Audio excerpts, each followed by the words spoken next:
Bon dia, en aquest vídeo el que veurem són les propietats més importants de les funcions arrel quadrades. Veurem les funcions més senzilles. Anem a començar amb la funció i igual a arrel quadrada de x. Recordeu que només podem obtenir l'arrel quadrada d'un nombre que sigui positiu a 0.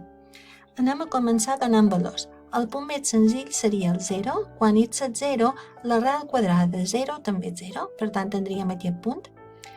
Anem a veure el següent. Si tenim que la x és 1, tindríem que l'arrel quadrada de 1 és 1. Per tant, seria el punt 1, que estaria per aquí.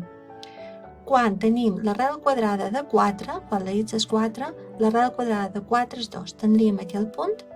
A continuació, el següent que faria que la y fos un nombre enter seria 9. L'arrel quadrada de 9 ens donaria 3. I després, l'arrel quadrada de 16 seria 4. Si unim aquests punts de forma suau, tenim aquesta funció. Es tracta d'una funció creixent. I recordeu, el que és important és que no podem continuar cap a valors negatius de x. Anem a veure a continuació un altre exemple. És molt semblant a l'anterior, el que hem fet és sumar 3, però fixeu-vos que aquest 3 està fora de l'arrel. Anem a donar un parell de punts. Quan la x és 0, tindria l'arrel quadrada de 0, que és 0, més 3. Per tant, seria 3. El punt seria el 0,3. Quan tenim que x és 1, l'arrel quadrada de 1 és 1. 1 més 3 seria 4.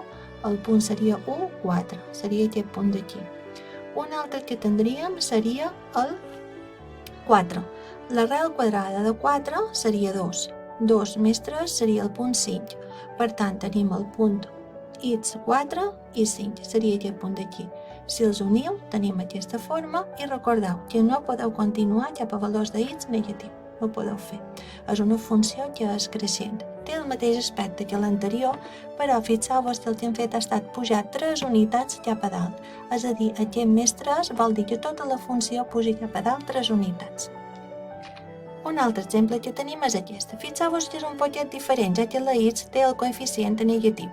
Què passa aquí? Anem a donar valors.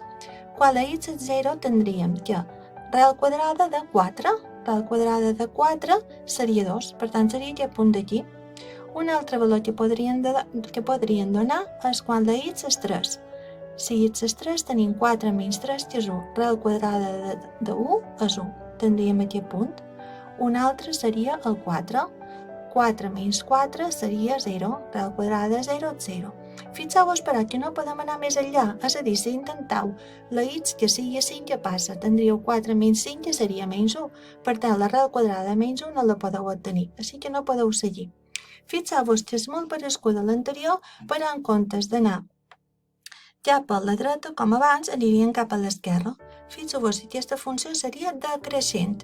I repeteix, no podeu continuar cap a valors més grans que 4, en aquest cas. I què passa en aquest cas quan tenim l'arrel quadrada de x menys 4? El que tindríem és que 4, quan la x és 4, tindríem el punt 0. Quan la x és 5, tindríem el punt 1, etc. Però el que seria important aquí és que no podeu anar cap a valors més baixos que el 4. Perquè si intentéssiu amb el 3, què passaria? 3 menys 4 seria menys 1. Tornaríem a tenir l'arrel quadrada d'un nombre negatiu que no seria possible. Aquesta funció que hem obtingut aquí és creixent.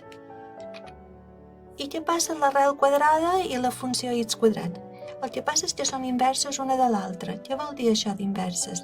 Vol dir que si dibuixem la funció y igual a x quadrat, que és una funció quadràtica, és una funció que té un mínim i recordeu que bastava dibuixar una sèrie de punts.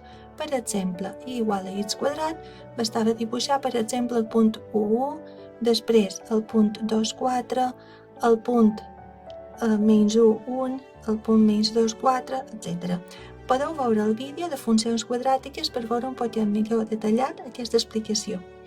Però el que és important aquí és que aquesta funció és la inversa de la funció arrel quadrada.